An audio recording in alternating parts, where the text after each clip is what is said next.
وَإِذْ قَالَتْ أُمَّةٌ مِّنْهُمْ، جب ان میں سے ایک گروہ نے کہا، لِمَ تَعِظُونَ قَوْمًا، کیوں تم ایسی قوم کو واعظ و نصیحت کرتے ہو، قَوْمًا اللَّهُ مُهْلِكُهُمْ، کہ جس قوم کو اللہ تعالی ہلاک کر دے گا، او معذبهم عذابا شدیدا، یا انہیں شدید عذاب دینے والا ہے۔ یعنی کیوں سمجھاتے ہو ان نافرمانوں کو، چھوڑو، انہوں نے اپنی قبر میں جانا ہے، تم نے اپنی قبر میں جانا ہے، چپ کر کے تم تو برائی نہیں کر رہے نا، ان کو ان کے حال کے اوپر چھوڑ دو۔ ان کا جواب سنیں کیا ہے، قالو، وہ کہنا شروع ہو گئے اس کے جواب میں،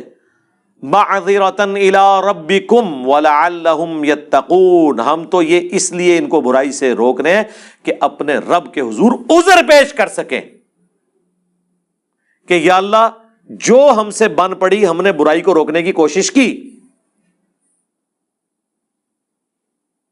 اور دوسرا مقصد یہ ہے لعلہم یتقون، کہ شاید ہماری نصیحت سے یہ ڈر جائیں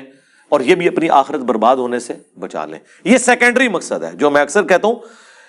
کہ ہم یہ جو دعوت و تبلیغ کا کام کر رہے ہیں، لوگوں کو برائی سے روک رہے ہیں، اچھائی بتا رہے ہیں، عقیدے کی خرابیاں ہائی لائٹ کر رہے ہیں، اس میں پرائمری جو ہمارا مقصد ہے وہ اپنی آخرت کی فکر ہے، کسی دوسرے کی آخرت کی فکر نہیں ہے، وہ سیکنڈری چیز ہے۔ سب سے پہلے تو ہمیں ہماری طرف سے پوری دنیا جہنم میں چلی جائے ہمیں تو فرق نہیں پڑتا، ہمیں تو فرق اس بات سے پڑتا ہے کہ ہم نہ کہیں جہنم میں چلے جائیں۔ پہلی ایفرٹ تو ہماری اپنی ذات کے لیے ہوگی، او انفسکم و اہلیکم نارا، بچاؤ اپنے آپ کو اور اپنے گھر والوں کو جہنم کی آگ سے، باقیوں کی بعد میں فکر کریں گے۔ افریقہ کے جنگلوں میں لوگ کدھر جا رہے ہیں وہ بعد میں دیکھیں گے، پہلے تو اپنے گھر میں لوگ کدھر جا رہے ہیں وہ دیکھیں گے۔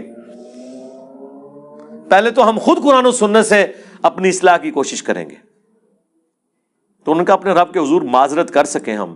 عذر پیش کر سکیں کہ یا اللہ ہم نے وہ چاروں شرائط پوری کی تھی، الا الذین آمنوا وعملوا الصالحات، یہ تو آسان ہے، ایمان لاؤ نیک اعمال کرو، لیکن وتواصوا بالحق، حق بات کی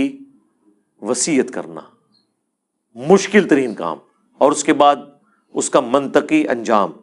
وتواصوا بالصبر، پھر تکلیف آئے گی تو صبر اختیار کرنا ہے۔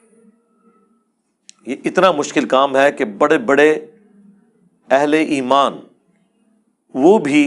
بعض اوقات کمزور درجے کی طرف چلے جاتے ہیں۔ ہر بندے میں یہ حوصلہ نہیں ہوتا کہ حالات و واقعات کا وہ مقابلہ کر سکے۔ ہم ان پہ کوئی فتویٰ نہیں لگاتے جو اس طرح کرتے ہیں، لیکن ہم لوگوں کو یہ بتائیں گے کہ خدا کے لیے فرق سمجھو۔ لوگ کہتے تو ہیں کہ حسین ابن علی کے زمانے میں لوگ روکتے تھے ان کو کہ آپ وہاں نہ جائیں، یہ آپ کو شہید کر دیں گے، ٹھیک ہے، تو کیا وہ لوگ غلط تھے اور حسین ابن علی اکیلے ٹھیک تھے؟ میرے بھائی پہلے تو آپ اپنی اصلاح کریں۔ وہ لوگ حضرت حسین ابن علی کو غلط نہیں سمجھتے تھے، عبداللہ بن عمر یا عبداللہ بن عباس یا عبداللہ بن زبیر رضی اللہ عنہم اجمعین،